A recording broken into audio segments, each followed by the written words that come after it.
here. And by the way, I've been in the financial industry since 1996. You gave me an extra 30 years, but that's fine. So what I'd like to do is I have some PowerPoint slides rather, that I would like to share with everybody. So hang on with me for a moment. Let me get there.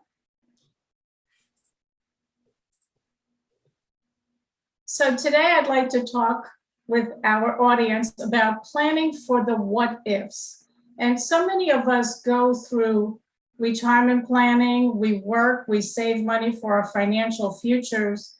But if we don't know about what those what ifs are, then how can we possibly plan for them? So let's talk about what those what ifs are. Just a little bit about me. I was born in Israel, moved to New York, where I grew up. And in 1990, I moved to Florida. Love being here in sunny Florida. I am a Medicare planning specialist, so I do help individuals across the country with their Medicare plans. And did you know that there are 11,000 people turning 65 each and every day? And when they turn 65, they qualify for Medicare. So I enjoy helping people understand Medicare and make a wise decision. As a registered financial consultant, I enjoy helping people find out about what those what ifs are and plan appropriately. When I first entered the financial industry in 1996, it started at Prudential Insurance and Financial Services. And the very first thing that I learned as a trainee was people don't plan to fail, but they fail to plan. So it's all about planning. And when you know what those what ifs are, you can plan appropriately so that you can get to retirement and enjoy a carefree retirement. There are many factors that we're going to be talking about today, including Social Security. And Social Security is a very important piece of everybody's retirement plan. There are different maximization strategies that are available for couples and singles when it comes to Social Security. And for those that don't plan appropriately, they could be losing hundreds of thousands of dollars in overall Social Security benefits. So we don't want that to happen to you. And of course, when you decide to turn on your Social Security benefits, makes a big difference. So you could start to collect your benefits as early as age 62, but that is not your full retirement age. Your full retirement age depends upon when you're born, and that is when you are entitled to receive 100% of what you are entitled to. Let's say that your full retirement age is 66. There is something called delayed retirement credits. What is that? That is, you get an extra 8% in Social Security benefits for each year that you delay collecting your Social Security. And you can delay collecting up until age 70. So if your full retirement age is 66 and you delay to age 70, now you're getting 132% instead of just 100%. And as you can see, the numbers really make a huge difference. Would you rather get $1,500 a month or $2,600 a month? That is huge. One of the aspects that a lot of people do not plan for and may not be aware of is that there are extended healthcare costs in retirement. And this study by Fidelity indicates that a couple retiring at the age of 65 will need almost $300,000, and that does not include long-term care. So what we need to plan for is, of course, a long life, because people are indeed living longer than ever before. But we must also plan for those days where we may not be as healthy as we were in our younger years. And that is extended healthcare costs, and it is long-term care. Unfortunately, the statistics are that only about 12% of Americans actually do have a written long-term care plan in place. And the probability of needing long-term care is huge. The statistics indicate that 70% of people over 65 will need long-term care at some point. Some of them might need it for a short period of time, and others might need it for years, like 10 years or 15 years. So this is a very important piece of the pie to plan for so that you and your family do not get hurt. But the question arises is, how will you pay for this long-term care? And if you know anything about long-term care, it is not cheap at all. It's expensive. And it's especially expensive when you don't have a written long-term care plan in place. Because what happens then is you're going to dig into your own pocket to pay 100% of the costs. And those costs are very high. As an example, I live in Southeast Florida. Assisted living could be $6,000 a month or more, depends on where and what kind of help the individual needs. For example, when my grandparents were in assisted living, Grandpa needed eye drops put in twice a day, and each time that was $5. So an extra $300 added to the bill just for eye drops, and that's called levels of care. So for those people who want to protect their retirement nest egg and want to avoid becoming a burden to their children, long-term care planning is a very important piece that will accomplish that for you. The long-term care insurance can protect your retirement nest egg from being depleted to pay for those high expenses. And long-term care covers you anywhere in the country. It also covers you at home. Most people want to stay at home as long as possible. But the 4 areas that long-term care comes into play is home care, adult daycare, assisted living, and nursing home. And after what we've gone through with the pandemic, I don't know anybody that wants to end up in a nursing home.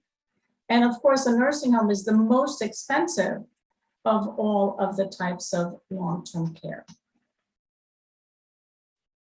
We're living longer than ever before, so longevity is a big factor.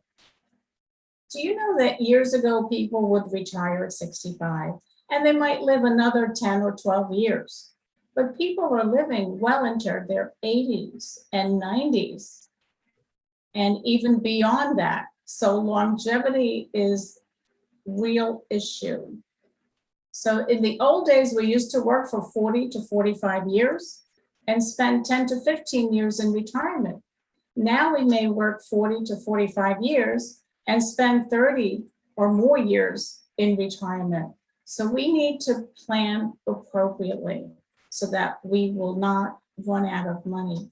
And by the way, Americans' #1 fear is running out of money before running out of life. Inflation is also a big factor, as well as market volatility. And we'll be talking about those as well. So what about inflation? Inflation is with us every day. We may not even feel it on a day-to-day or week-to-week basis, but over time, we can definitely feel and see the rise in prices and how our dollars buy less today than they did 10 years ago. Here's an example, and I don't know how many of the participants today have learned about and are aware of the rule of 72, but it's very simple to use and quite powerful. We typically use the rule of 72 to figure out how long it takes before our money doubles.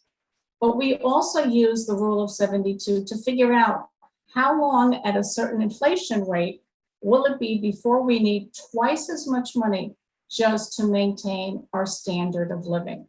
So at 3% in 24 years, we will need twice as much money just to maintain the same standard of living that we are used to. And of course, if inflation is really higher than that, well, you can see those numbers on the slide.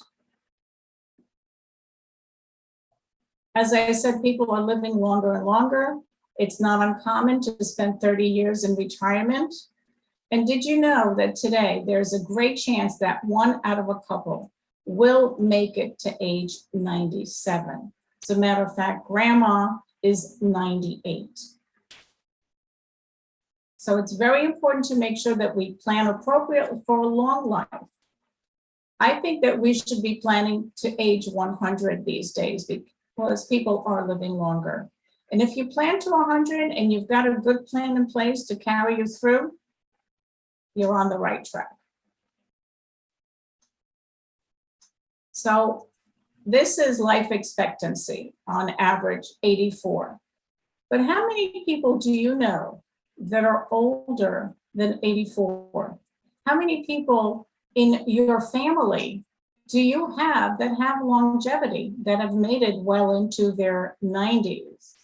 In my family, there are a few. This is a picture of grandma. As I said, she is 98.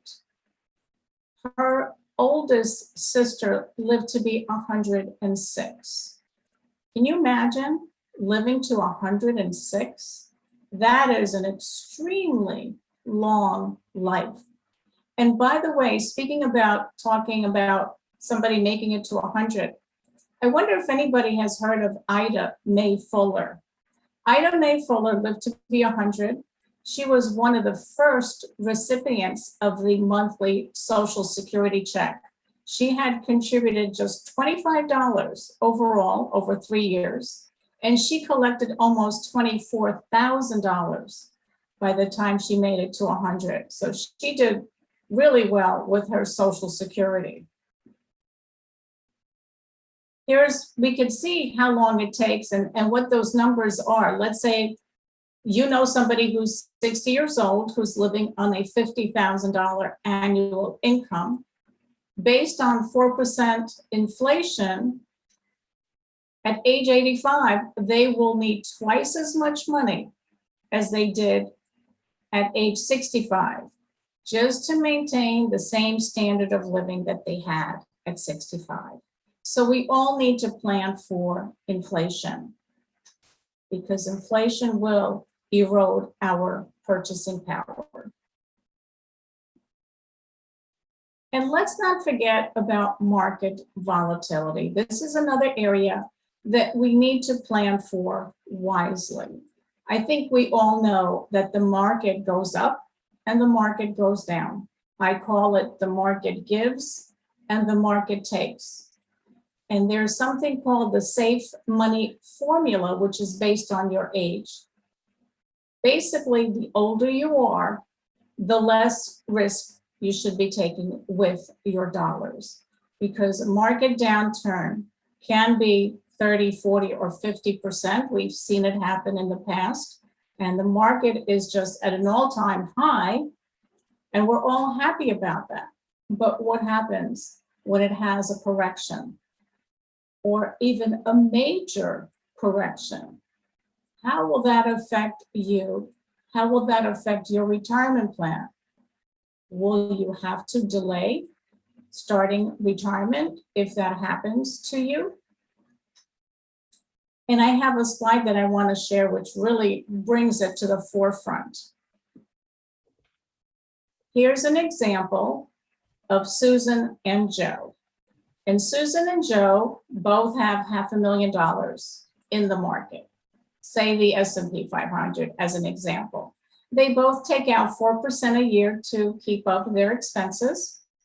And the inflation rate that we are assuming in this example is 3.5%, but their average rate of return is 10.37%.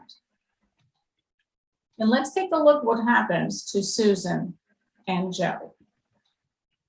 So Susan starts out with $500,000, as does Joe. But if you look at the bottom of the screen, Joe has about $362,000 left at the age of 85, while Susan has over $1.7 million. Now remember, they had the same amount of money starting out. They're taking out the same amount of money each year. They average 10.37%, but yet they have a different outcome. Joe has, as I said, $362,000, whereas Susan has over $1.7 million. And you're probably wondering, like, how could that possibly be when there's so many similarities with them and they're both invested in the market? The issue is that, as I said, the market goes up and the market goes down. But the first year after retiring, Joe had a big downturn, 37% down. So he went from having $500,000 to having just under $300,000. That's a huge loss, especially in retirement, where you don't have the time horizon to make up for huge losses. And that's the difference. So when we get closer to retiring or even in retirement, the moral of the story is we do not want to have all of our money at risk. I love this saying, which is why I wanted to share it with you. Income is the outcome that matters most in retirement, because if you have adequate income, you can weather any storm. And this is a tidbit that I would like to share with everybody. And after today, go home and check on this. The importance of keeping your beneficiary forms up to date. This piece was in the New York Post back in 2005, and it's a story about a couple that got married later in life. And what happened was they were married for about 20 years when suddenly Anne passed away. And her husband, Bruce, was expecting to inherit her almost $1 million pension from the school board. This case went to the Supreme Court. Anne had worked for the school board for many, many years. What happened was when she signed on, she was given a bunch of papers to fill out, one of which was a beneficiary form. She indicated her mother, her sister, and her aunt. And by the time Anne had passed away, her mother and her aunt had both predeceased, but her sister was still alive. And because Anne never updated her beneficiary forms, the sister got all of the money.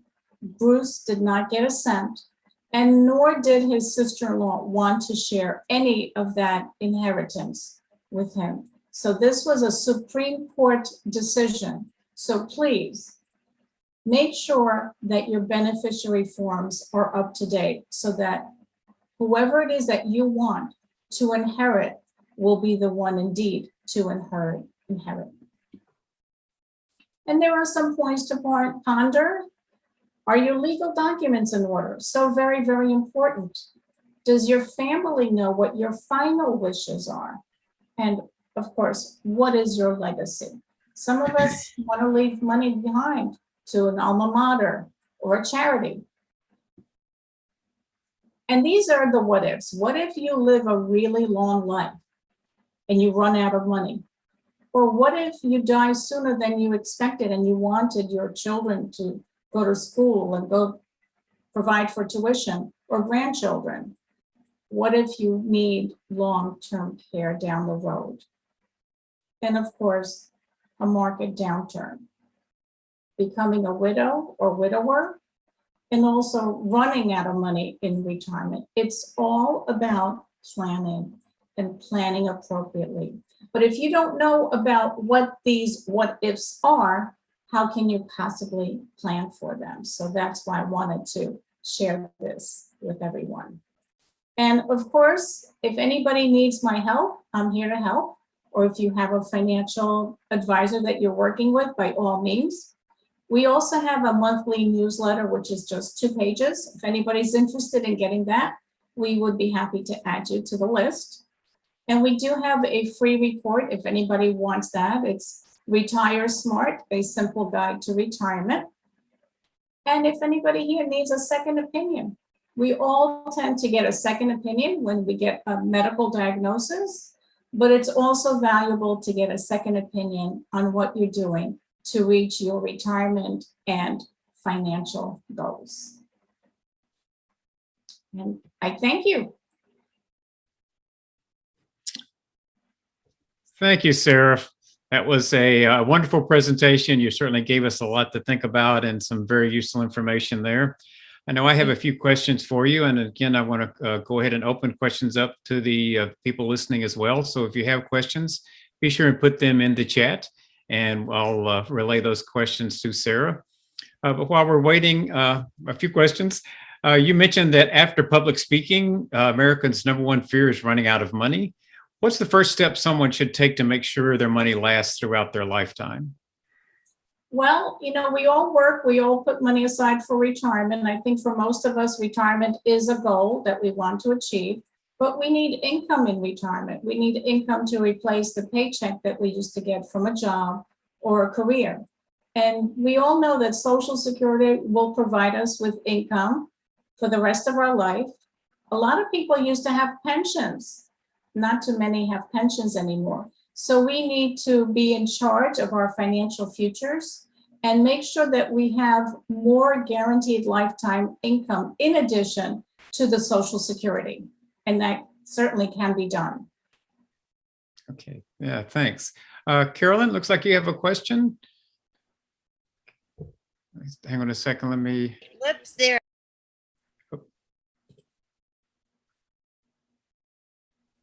Okay, can we unmute Carolyn again? There. Can you hear me now? Yes, we can. Thanks, Okay, Carolyn. Go good. ahead. I'm a retired teacher, so I have a pension that more than adequately does for me. I retired at 59 and a half, and now I'm 72. I have a long-term care policy. I own my own home, but the RMDs are killing me. And I think that I put a lot of them into charities, but do you have a recommendation to what to do with those since I have to take money out of my stocks? I have about 700,000 in stocks. Excellent question. First of all, I want to congratulate you on your planning for long-term care and congratulations on retiring early. That's wonderful. I hope that you're enjoying your retirement immensely. And in terms of suggestion, that would be kind of something that I would do on a one-on-one conversation because there's other variables that need to be looked at. And it's not like, one size fits all. So if you want to reach out to me, more than happy to. Okay, I will do that. Thank you. And thank you for sharing with everyone. Most appreciated. Thanks. Yeah.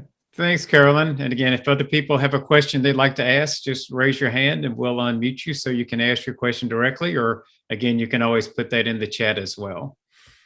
Another question, Sara, how soon before retirement do you recommend to start planning and what are some of the biggest financial mistakes to avoid? Well, good question. Some mistakes to avoid is waiting until a closer age to retirement because the sooner you start, the better it is, the more options you have. And I think everybody should have a conversation with their family as to what they want to do when the time comes and they may need long-term care.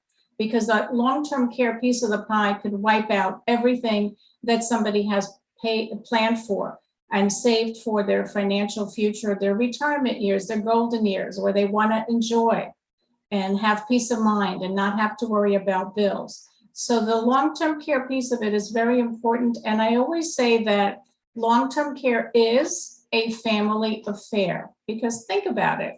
If you needed long-term care, who would be the first person you called? Typically, it's a son or a daughter or a sibling. And that person would, of course, love you and want to help as much as they can. But some people have other obligations, like if they're raising a family and they just can't take off indefinitely to come and tend to your needs and help you. They might be able to do it for a short period of time, but not on an ongoing basis. And something else that really is important for everybody to be aware of, it's called caregiver stress. And I've seen it with clients too, where, as an example, Carol and Abe had Alzheimer's, and Carol was always tending to Abe's needs. It was always about Abe. And she would always say, well, once I get this done for Abe, or once this happens, then I'll go and take care of myself. So she never took care of herself. And being a caregiver to somebody is extremely stressful. There are articles about it, and they don't take care of themselves. And then what happens is the person who needs care doesn't have that person to take care of them. So it's very important. The long-term care conversation, extremely important. And the reason that I bring that up is because I had a personal experience with it. I had to move my mom from New York to Florida, and she was in assisted living for 6 years and then 2 years in a nursing home. So it was a personal experience, and that's when the light bulb went off for me. What's the point of saving for retirement if you're going to let long-term care costs deplete your nest egg? So these conversations are very important. Sometimes they're a little bit difficult to get started, but I think it's important enough for the population to have that conversation with their children. As a matter of fact, sometimes kids will chip in towards a policy for their parent because they know one way or another, they'll have to deal with it. And whenever you do insurance, whether it's Medicare, long-term care, life insurance, it's all based on pennies on the dollar, meaning the pennies that you spend provide many dollars of coverage. Excellent, thanks. You mentioned Social Security a few times already. Could you talk a little bit more about how Social Security fits into your overall retirement strategy? Yeah, well, it's a very important piece for everybody, regardless of one's income level. And when I work with couples in terms of Social Security, sometimes what happens is one of them is a higher wage earner than the other. So we always try to make it so that the one that has the higher wage delays as long as possible. So if we can get them to delay collecting up until age 70, they'll get the 132% as opposed to 100%. But the thing that's very important when it comes to a couple is that when one of them is gone, the surviving spouse will get the bigger of the two Social Security checks. So when they are alive, they get 2 Social Security checks. But when one of them passes away, the survivor takes the bigger amount. But at the same time, the survivor also loses that smaller benefit check, which can be a tremendous impact to their lifestyle as well. So I help individuals plan for those types of what-if situations. A lot of people think that Social Security is a small piece, and for some people it may be, but over the course of one's lifetime, it could be a huge number and a great benefit. Okay, thanks. Today's retirement culture demands that retirees develop a personalized retirement strategy that reflects their unique financial life. Do you find it challenging to create such individualized plans for your clients? Sometimes it is. It depends on the individual situation and how much money we have to work with to get everything accomplished, the long-term care, the guaranteed lifetime income, and to maintain their expenses and also account for inflation. At the same time, making sure that we don't put too many dollars at risk where they could be lost. So yes, sometimes it can be a challenging situation. We do our best to help. What are the best resources available on retirement that you would suggest to anyone, regardless of their financial situation? Well, one of the resources that I would recommend is my book, which is Wisdom for Women. There's other books out there that I strongly recommend as well. There's an author by the name of Patrick Kelly. He talks about tax-free retirement. He's written several books about that. And why tax-free is important is if you, let's say this, when you retire, it's not how much money you get, but how much you actually get to keep after you pay the Internal Revenue Service. So that's why tax-free income in retirement is extremely important and very beneficial. And that's why I think that the Roth IRA is the government's greatest gift ever given to the American people, because a lot of people put a lot of money into, let's say, 401k plans. Well, those grow tax deferred, which means that eventually all of that money becomes taxable. The Roth IRA, you don't get a tax deduction on your income tax return, but that money grows tax-free. So that $7,000 annual contribution, depending upon how much time horizon and what the growth is on that money, could potentially be 100,000 or more. We don't know. The point is that we are not saving money on the seed. We're actually saving money on the whole crop by having that money be tax-free income, gross tax-free as opposed to tax deferred. And sometimes when people maximize their 401k contributions, they may want to look at taking some of that piece of money that they're saving for their future and putting some of that into a Roth IRA so that they do get to benefit from some tax-free income. And Social Security can be taxable as well, depends on one's overall income. A Roth IRA and taking money from the Roth does not affect the taxation of one's Social Security income. So that's another positive with the Roth IRA. With all that the government is spending left and right and printing money left and right, I am concerned that the Roth IRA may not be available going forward.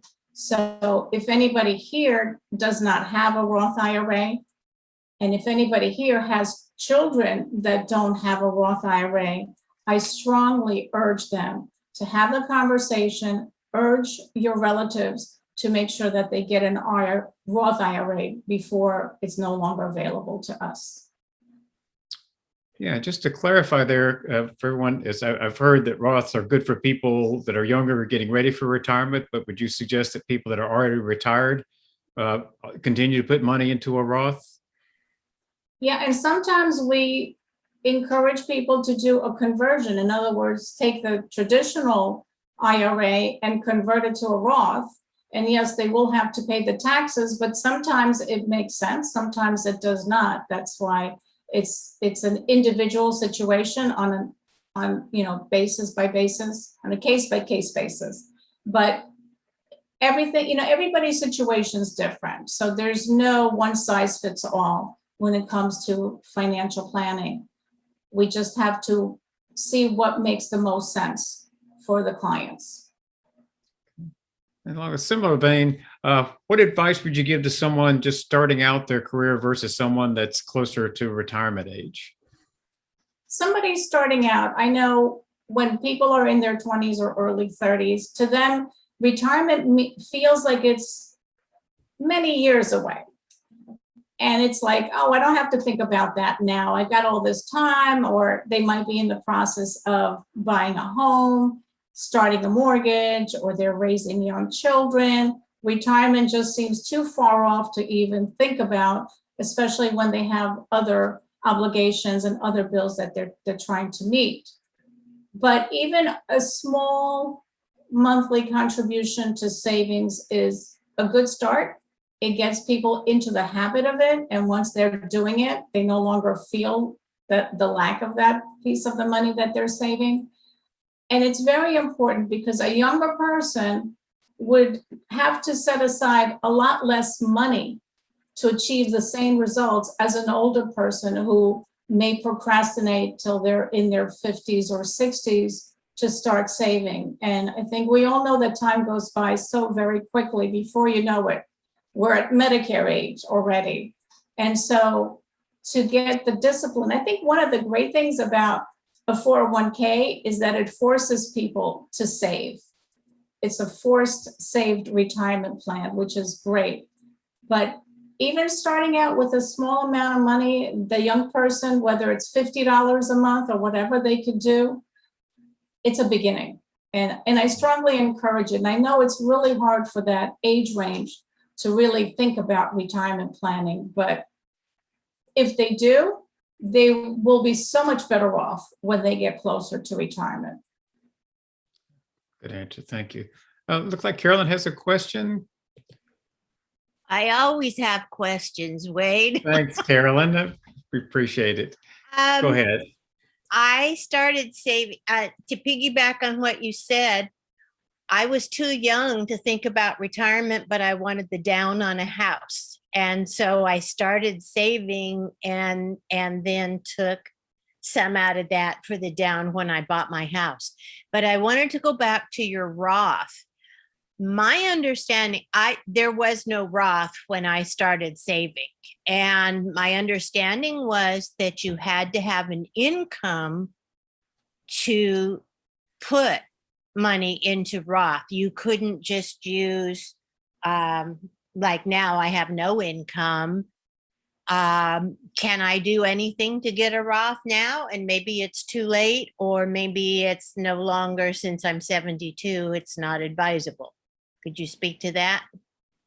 You can convert some of your traditional money to a Roth. There's no age limit to doing that. Again, we have to look and see what makes sense. Okay. But yes, typically to put money into an IRA, you do need earned income. And if you're part of a couple, you could do a spousal IRA. No, I'm single. So, okay. Okay, then that's something else I need to talk to you about. Thank you. Sure. Thanks, Carolyn.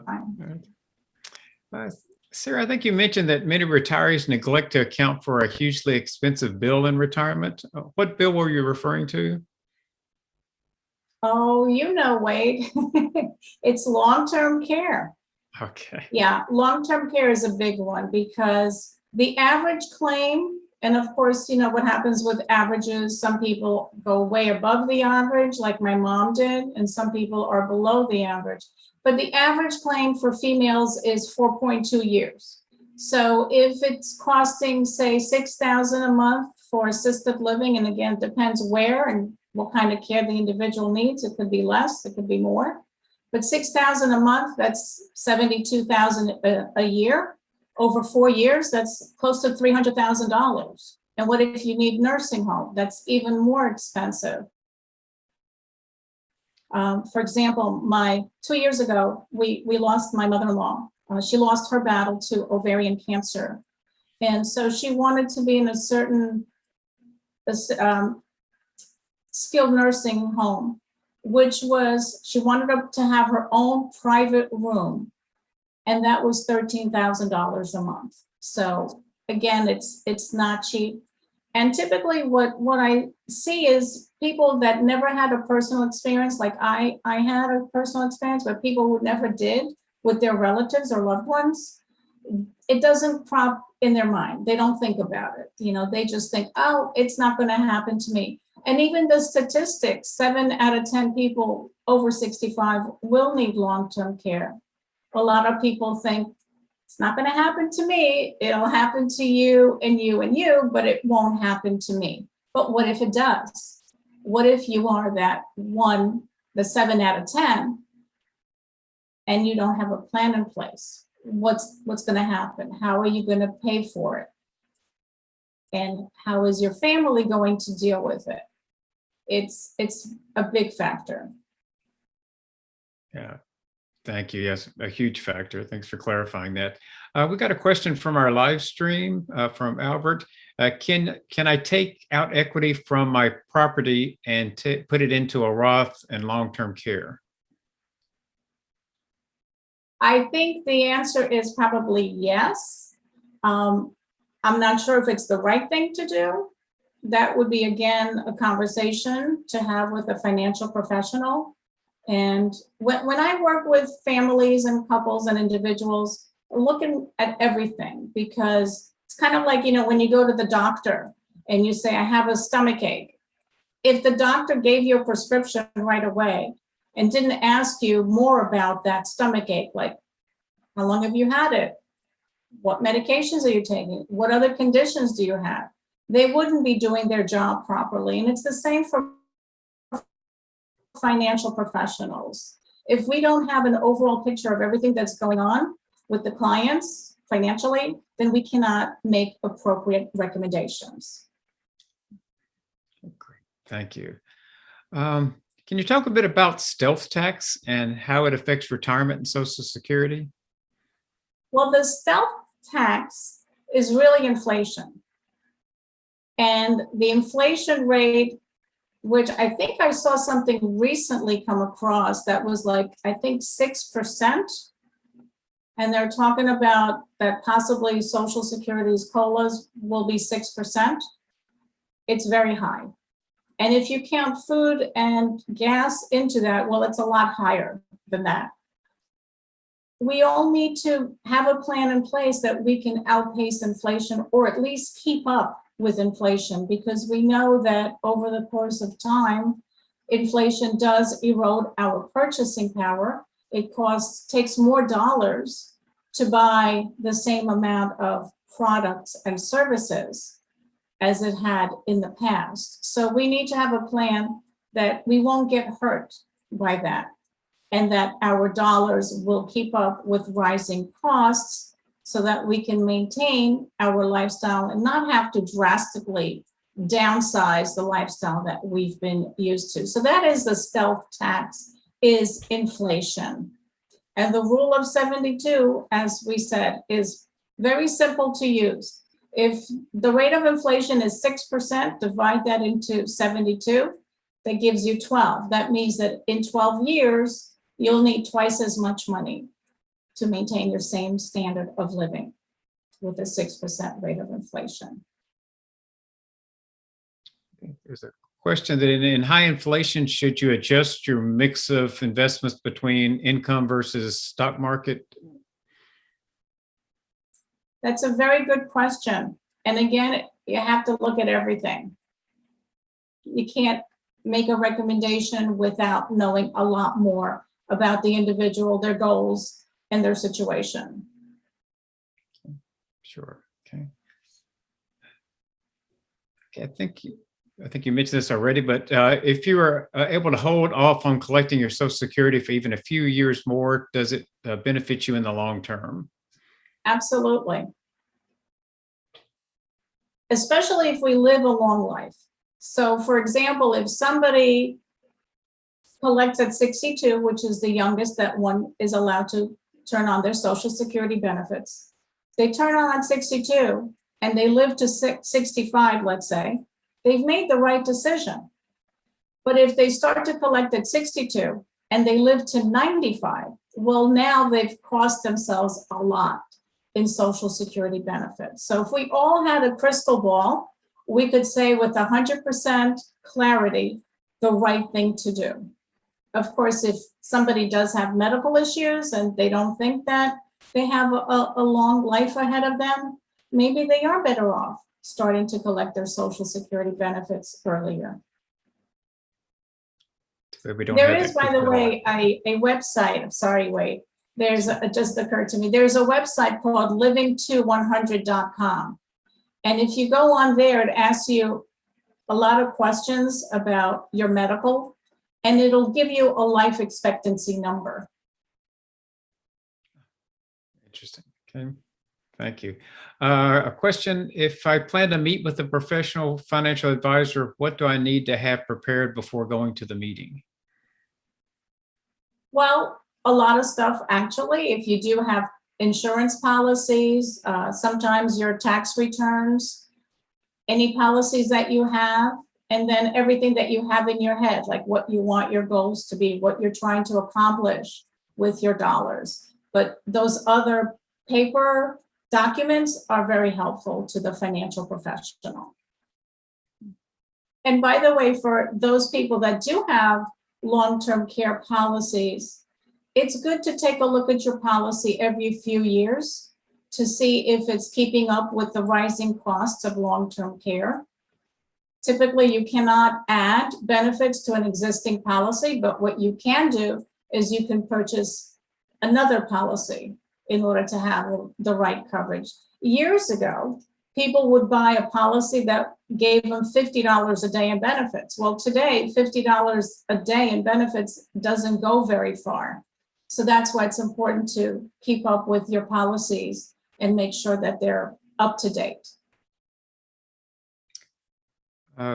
Question about the long-term care. Is there any age beyond which you can't purchase long-term care insurance? Somewhere between the ages of 80 and 85, typically. There are people who say, well, gee, 7 out of 10 is the statistic that people will need it. But then there's 3 left over out of that 7 of 10, right? So that 3 might say, well, gee, what if I don't want to pay premiums for something that I may never end up using? This is what happens with our homeowners insurance. We pay premiums. We never really want to have to go through a claim. This is the same thing that happens with car insurance. But we have it to protect a big financial risk. Same thing with long-term care, but now there are other types of long-term care policies where it's not a use it or lose it type of situation. They typically are more expensive than traditional long-term care, which is use it or lose it, but they have other benefits in that if you never need it, you can access the money or you can leave it to your beneficiaries. There's a lot of different options available for those people that want to have something that's going to benefit no matter what happens.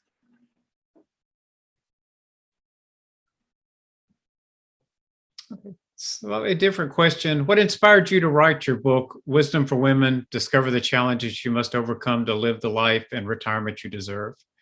So yes, it is a mouthful. But what inspired me is being in the financial industry for 25 years. And even today, it still amazes me that there's a lot of females out there that really are not actively involved in their own financial planning, their own financial futures. They typically have either a spouse or a significant other or some other relative that's handling their finances. And one of the issues with that is what happens when they become widowed? Now, all of a sudden, they have to deal with all of the financial stuff and not knowing about it in advance. It's a crisis and it's harder to deal with when you're totally unfamiliar. Another reason I wrote it is because women typically live longer than men. So we need to have more money to take care of us for further years. Women typically have a smaller Social Security check because we take 10 to 15 years out of the workforce to raise children. We also take time out potentially to help our aging parents. So there's lots of reasons why women need to become aware and become actively involved. And I think it's very important, which is why I wrote the book. But it's a short book. I wanted it to be easy to understand, not technical, and it's a very easy read. All right, so we're nearing the end of our time together, and it's time to start wrapping things up. Thank you so much, Sara. It has been great having you here today to help us plan for our Thank you for having retirement. me. Thank you again. Just a second, I'm having a technical difficulty. All right.